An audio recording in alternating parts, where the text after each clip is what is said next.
Essa pergunta, ela é fundamental, quer dizer, você duvidar de você e se colocar em aberto para ouvir o que o teu maestro, o teu mestre, o teu diretor vai te propor, é fundamental. Se você chega achando que é o rei da cocada preta e que você sabe, você vai ser, vamos dizer assim, você vai deixar de jogar o bom jogo, a grande brincadeira, que na verdade está em cena, entendeu?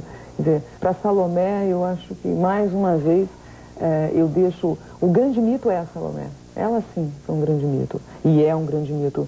E é um mito dentro do coração da humanidade há tantos anos, há tantos séculos, que depois de 20 séculos, terminando já 2000 anos de era cristã, nós temos, assim, enchidos teatros de São Paulo e Rio, com reações de plateia, assim, muito fortes, entendeu? Quer dizer, porque o que é um arquétipo? É aquele que se tornou tal coisa porque é a expressão de um sentimento humano tão terrível, né, que ele teve que ser colocado fora, como os deuses da tragédia grega.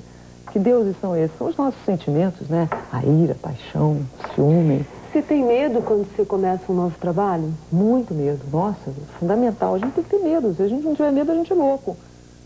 Né? É fundamental ter medo e vencê-los. Você tem medo até que ponto? Até o ponto que você imagina, agora eu sou a Salomé, por exemplo?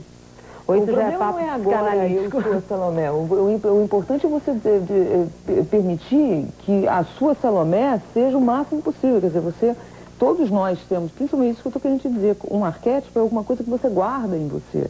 Entendeu? Ele é como as medeias. Nós guardamos toda a fúria e toda a compaixão, né? A expressão externa disso, ela só existe porque ela existe dentro de nós. Agora, transitar nesses sentimentos e nessas emoções, eu acredito que só no palco você tem a tamanha proteção.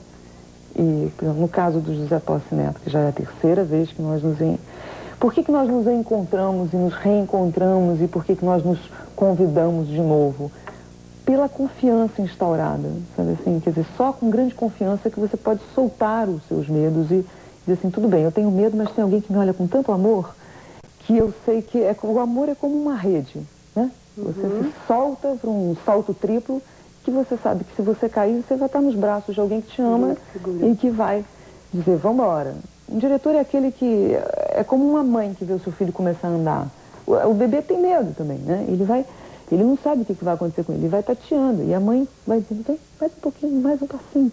Esse olhar de confiança e de amor é aquilo que um bom diretor faz com você.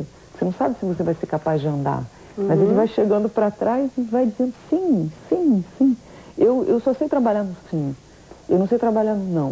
Se eu pegar um diretor que trabalha de chicote na mão e dedo em riche, ferrou, porque a minha criança sai correndo, sabe, feito Bambi. Eu me escondo atrás da primeira moita e fico com o focinho assim, olhando, apavorada, porque como é que eu vou poder viver um personagem que pede a cabeça do seu amado se o diretor já é sabe assim, um feitor? Sim. Agora, por falar em diretor, você fez essas experiências, esses espetáculos teatrais com o Tosse Neto. Você no cinema, por exemplo, trabalhou com grandes diretores, com Walter Guccuri, em Eu, Bruno Barreto, em Beijo do Asfalto, que eu acho um dos filmes mais importantes da história do cinema brasileiro. Guilherme de Almeida Prado, em Perfume de Gardenia, alguns que eu lembro que eu vi você. O cinema está mais presente na tua vida ou esteve até você descobrir Salomé, por exemplo? Porque eu sei que quando a gente está naquele trabalho, a gente acaba se dedicando e falando mais dele. Mas são fomes, assim, diferentes, entendeu? Mas, na verdade, assim, em termos de quantidade de trabalho, se nós formos quantificar, eu fiz mais televisão do que cinema e do que teatro, né? Então, o que não quer dizer que eu gosto mais de televisão. Por exemplo, televisão, para mim, é como a informática hoje. Eu sou incapaz de sentar na frente de um computador. Ontem tive uma conversa via internet. Demorei, assim, uns 10 minutos para entender como é que funcionava aquele raciocínio. Depois que eu entendi, tinha uma moça simpaticíssima digitando aquilo tudo, eu vai firme e tal. Mas como traduzir a tua emoção para uma coisa tão, aparentemente tão seca, né? Você estava fazendo uma conversa sobre a peça na internet. Aquela história, todo mundo senta nas suas salas e fica lá conversando, aquela história, né? Bom, televisão para mim é isso. Quer dizer, só que televisão eu aprendi a mexer com ela. Quer dizer, essa coisa da luz que acende, vira e tal.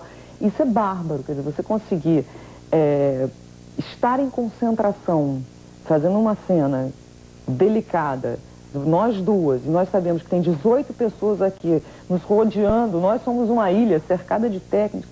Quer dizer, como não só fazer bem, como desfrutar disso, curtir, usar essa máquina. Quer dizer, a televisão é uma máquina do meu tempo, então eu uso essa máquina. Quer dizer, não adianta eu querer ser uma pessoa de um outro tempo, eu sou nascida nesse século e vou usar isso o máximo que eu puder. Eu nasci no teatro, eu aprendi, quer dizer, se eu disser que eu aprendi a engatear no teatro, é ridículo porque eu nunca engateei, mas eu fiquei me arrastando por lá, entendeu? Porque minha mãe, Mona Delacê, é atriz, e meu pai, na época que eu nasci, também era ator. Depois passou a ser diretor de teatro e já uma outra coisa. Não diretor de cena, diretor de teatro mesmo, administrativamente. Então, o teatro, para mim, é um lugar, assim, que ele não é a quantidade, ele é a qualidade. A gente dizer que é um lugar sagrado fica parecendo uma coisa meio óbvia. Sim. Porque todo mundo diz assim, o teatro é um lugar sagrado. Mas é porque ele é. O teatro, ele aparece como um reflexo da religião, se a gente for olhar historicamente. Então, ele é sagrado, sim. Então, por uma questão, assim, de boas oportunidades, eu trabalhei menos em teatro. Eu só fiz teatro quando eu era um chamado que era irrecusável, como foi, por exemplo, o Lobo de Ray-Ban, que nós tivemos a oportunidade de trazer aqui, que era uma peça belíssima. Era assim, foi uma personagem que arrombou a minha vida. Quando eu terminei de ler a peça, eu me lembro que eu estava deitada, eu tinha a sensação de que eu estava completamente instável, apesar de estar completamente... Eu falei assim, meu Deus do céu, o que aconteceu? Era uma... É isso que tem que acontecer com a plateia, sabe assim? Porque quando você lê um papel que faz isso com você, você diz, é isso que eu vou fazer lá também. Então, o teatro, ele tem andado, vamos dizer assim, num ritmo mais qualitativo para mim. São grandes saltos que eu dou. E é onde eu mais, vamos dizer assim, me testo e me provo. Então, eu tenho que ter muito tempo para ele. Eu não posso misturá-lo com outras artes, assim. Ele exige de mim tudo. Então, agora que eu estou produzindo, definitivamente... Mais tudo ainda. Né? Tudo que eu consegui aprender nesses outros anos, porque a televisão ela ensina muito pra gente, principalmente como produção também. Você pode aprender o outro lado. Já há uns 11, 12 anos eu só protagonizo os trabalhos que eu faço.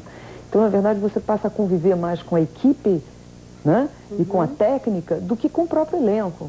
Na época que eu fiz o Cara e Coroa, que eram 2 novelas praticamente, 2 elencos, eu estava mais ligada à direção, equipe e técnica, com os quais eu convivia mais tempo do que com o elenco. Então você vai aprendendo a produzir, isso é fundamental. E o cinema, eu frequentei mais o cinema nos anos 80, isso é engraçado. Foi uma época, foram praticamente 10 anos, onde eu fiz muita coisa, eu fiz quase 13, acho que foram uns 13 filmes que eu fiz, não sei porque eu também não conto. E foi um tempo que eu trabalhei muito. Depois, com todos os planos que se abateram sobre nós, o cinema deu uma parada. Ao mesmo tempo, outras coisas se abateram sobre mim. Então, nos anos 90, eu meio que parti, eu morei fora. Depois que eu voltei, é que aí já tinha tido a minha primeira experiência de produção em Portugal, que foi uma experiência, assim, existencial, artística, profissional muito específica. E agora, que eu de alguma maneira, saí do ciclo televisivo, né? Que eu fiz 2 trabalhos muito fortes, a viagem, o Cara e Coroa, e que eu pude dizer assim, pronto, agora estou pronta para uma nova produção, vamos ver o que vai ser. E foi pelo menos. E a gente volta em um minuto para continuar a conversa com a Cristiane Torlone.